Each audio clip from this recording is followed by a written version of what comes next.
Bonjour, c'est Pauline de Melba. Aujourd'hui, je vous fais cette petite vidéo afin de vous expliquer tout le processus de commande interne depuis Melba. Donc là, on va se concentrer côté point de vente, comment ça se passe lorsqu'ils veulent commander des recettes auprès de votre labo ou de votre cuisine centrale. Donc dans un premier temps, ce qui va être hyper essentiel, et ça vous l'aviez vu en démonstration, c'est véritablement de standardiser toute votre connaissance métier. Donc dans un premier temps, vous allez pouvoir importer votre mercurial d'articles et d'ingrédients afin de composer vos recettes directement sur Melba. Donc lorsque je me rends sur mes recettes, donc là, si je prends l'exemple de mon bœuf bourguignon, où ma recette est bien complète, j'ai bien tout rempli comme il faut, etc. Je me rends au niveau des informations de vente, donc là où je rentre les différents prix de vente rattachés à cette recette. Lorsque j'en ajoute, je peux ici cocher une case qui va indiquer à Melba que ce prix de vente est un prix de vente interne et donc destiné à mes points de vente. Donc ce prix peut tout à fait être à zéro si aujourd'hui vous ne facturez pas vos points de vente. Mais ce qui va être important, c'est véritablement d'indiquer à l'outil et donc de cocher cette case qui déclenchera ce petit pictogramme ici où c'est marqué interne. Une fois que j'ai fait tout ça, je me rends dans l'interface multisite de Melba où je vais retrouver tout d'abord au niveau des organisations tous les comptes de mes différents établissements. Je peux également les regrouper dans différents groupes afin de partager qu'un certain type de données à un certain type de groupe. Et enfin, je vais pouvoir paramétrer et créer différents catalogues. Donc, lorsque je crée un catalogue, je peux créer un catalogue de produits originaux pour faire du simple partage de données fournisseurs, articles, recettes. Et je peux aussi créer un catalogue de produits à commander. Donc là, c'est ce que j'ai fait ici. Donc, je l'ai intitulé Cuisine centrale, tout simplement. Et donc, je vais retrouver toutes mes recettes qui peuvent être commandées par mes différents points de vente. Donc, je retrouve d'ailleurs mon fameux bœuf bourguignon. Donc ça, c'est côté cuisine centrale. Maintenant, côté point de vente, à quoi ça ressemble? Donc, je vais me rendre sur mon organisation Melba POS. Donc ici, d'ailleurs, grâce à ces 3 petits points, je peux me connecter hyper facilement.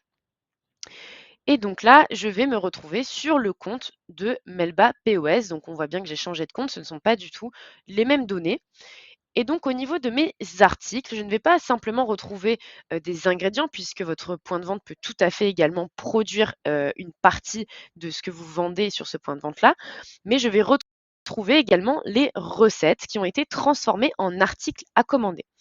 Donc là, par exemple, je retrouve mon fameux bœuf bourguignon. Donc je retrouve toutes ces différentes informations qui se sont bien synchronisées.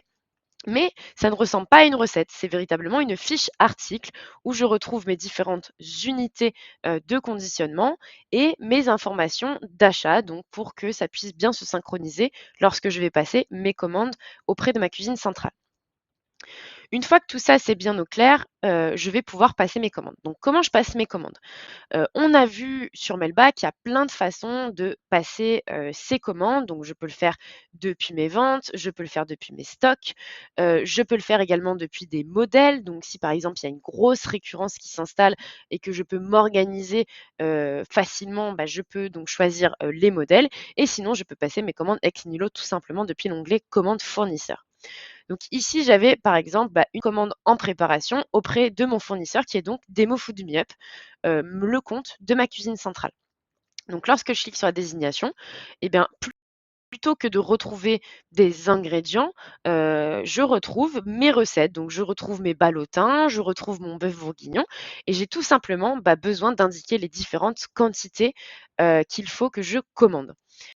Comme Melba est relié à mes stocks, j'aurai toujours ici une vue de mes quantités en stock.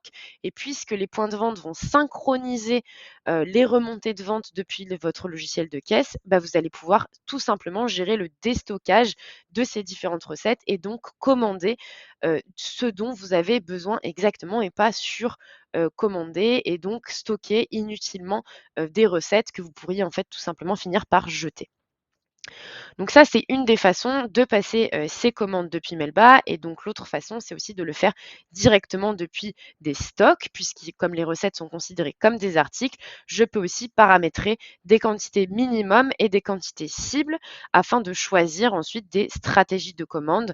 Donc ici, sélectionner mon fournisseur DemoFood MeUp et choisir par exemple de commander mon stock cible lorsque je sais qu'il y a une grosse récurrence qui va s'installer. On a fait le tour du coup de comment ça se passe côté point de vente. On pourra tout à fait voir la suite sur comment, côté cuisine centrale, cette commande se matérialise véritablement dans l'outil.